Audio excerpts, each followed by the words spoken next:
Hi, my name is Maureen and today FM rocks in Mombasa. Mula, my name is Mark. I love listening to Today FM. Today FM rocks in Makassi. Hey, Bula from Rockawaki. I'm Mentor. I love listening to Today FM because they're playing my hits. Today FM rocks. My name is Enrico. I love listening to Today FM. Today FM rocks in Suba. Hi, I'm Asrika and I'm from Lotoka and I love Today FM. Today FM rocks. Bula, I'm Siva. I'm from Bath. I love listening to Today FM. Today FM rocks. Today's hit music on Today FM. In this bulletin, Commission receives 11 complaints against institutions. Municipal councils not enforcing laws, says Minister. And CWM hospitals visiting hours revised. From the studios of FBC Suva, Ateva Lendua. The Fiji Higher Education Commission in the last 2 years has received complaints against 11 institutions on higher learning. Acting Director Dr. Nikat Shamim says the Commission is clear in its mandate to ensure Fijians are able to access quality-assured education recognized and accredited.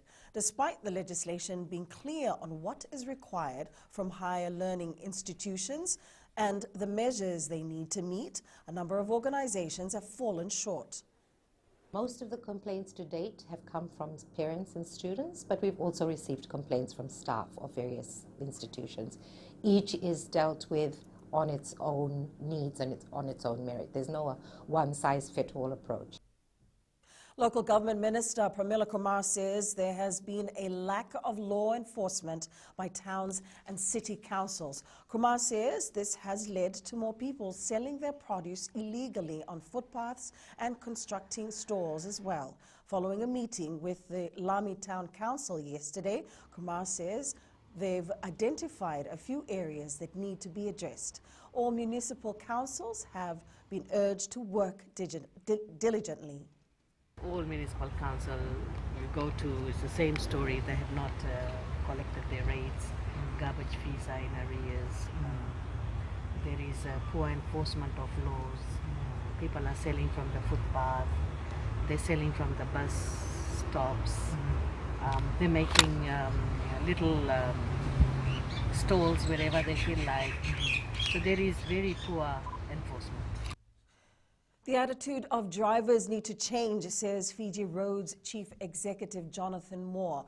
Moore says accidents along the main highways are increasing day by day, and to address this issue, drivers need to be more proactive. FRA says accidents along the Nakasi-Nosori 4-lane road have been increasing on almost a daily basis. Moore says due to the accidents, FRA properties are also being damaged and drivers will have to pay for it. We have a few concerns about the use of Kings Road, the new section, the 4-lane section. We've had so many accidents on that road, and every one of those accidents has been put down to careless driving. There's no problem with the signage, there's no problem with the lights, with the road itself. It is all down to driver behaviour. The visiting hours at Colonial War Memorial Hospital has been revised due to the current measles outbreak declared in the Central Division. The Ministry of Health and Medical Services says this is to ensure the safety of the public and patients who come to the hospital as well as the staff. The ministry says the new visiting hour is 2 p.m. to 3 p.m. every day. Only one visitor will be allowed to visit each patient during the stated visiting hour. The ministry says there are restrictions to visiting the intensive care unit for children and adults and the designated measles isolation ward. The changes came into effect today. To better electoral processes in countries under the Melanesian Spearhead Group, a Memorandum of Understanding has been signed with the Fijian Elections Office. MSG Director Amena Yawoli says member countries are now discussing convening a Ministers Responsible for Elections meeting. Yawoli adds the MOU allows for a solid platform for these members to undertake electoral governance. The process going forward, we will, after the signing, we will submit this document to leaders for the endorsement, and from there, the commissioners are already thinking of convening a meeting of ministers responsible for elections early in the new year. Coming up, Nakarawa suspended by club. And great exposure for Rakesa, says coach. Stay with us.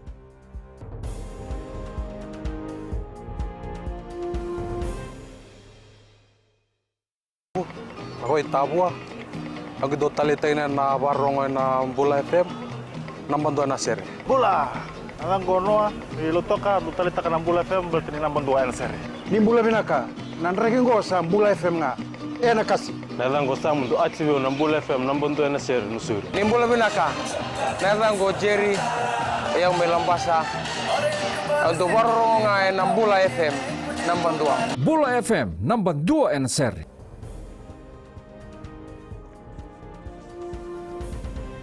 Flying Fijians Loch Leon and Nakarawa has been provisionally suspended by his French club Racing 92. This after he failed to return from the Rugby World Cup in the agreed time. The 31-year-old returned 2 weeks later than scheduled, having played in all 4 of Fiji's pool games.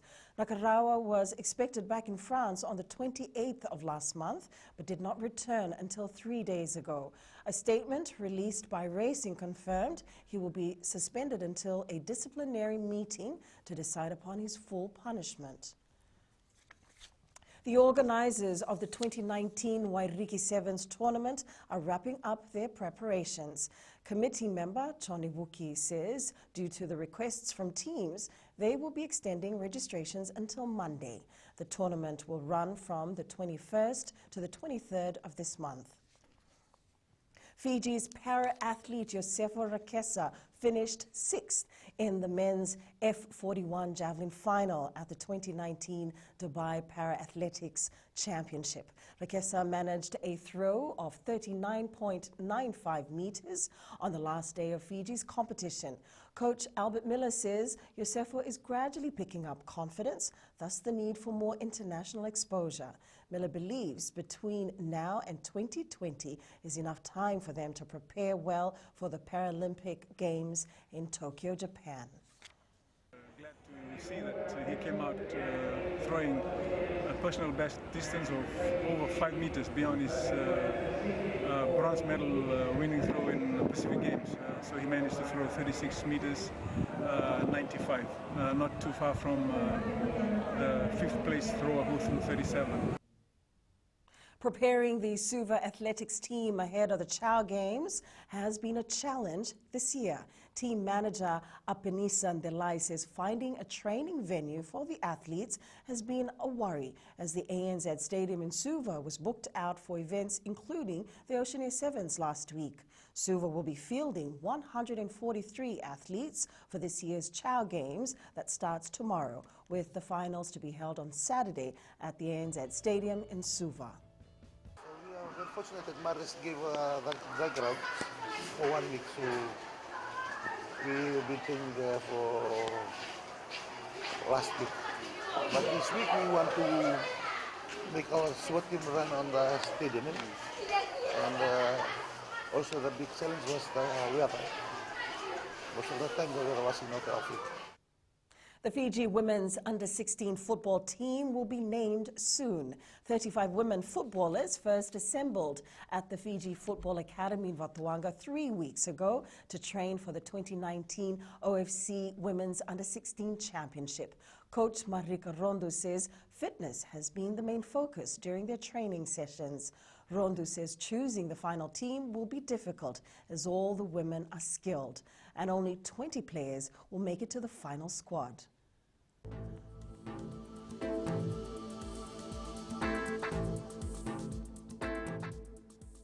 Mostly fine weather in all centres. Possible brief afternoon or evening showers. Similar fine conditions in the forecast for tomorrow.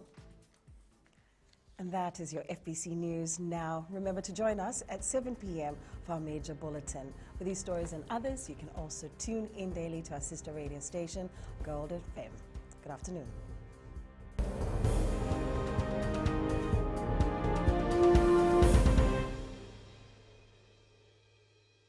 My name is Neha and I'm from Kadavi, and Mirchi FM, it's hot. हम आंचल है नसोरी से मिर्ची FM बहुत जुलूम. Hi, हम शरद प्रकाश बात करते हैं और में मिर्ची FM सबको and मिर्ची FM it's hot. Hi, my name is Prashant. I live in Suba. I love Mirchi FM because Mirchi FM it's hot. Hi, I'm Shane. I love listening Mirchi FM because it's awesome and it's hot. Hi, I'm Rachel. And I'm Shavi. We love listening to Mirchi FM in Lambasa. Mirchi FM, it's hot.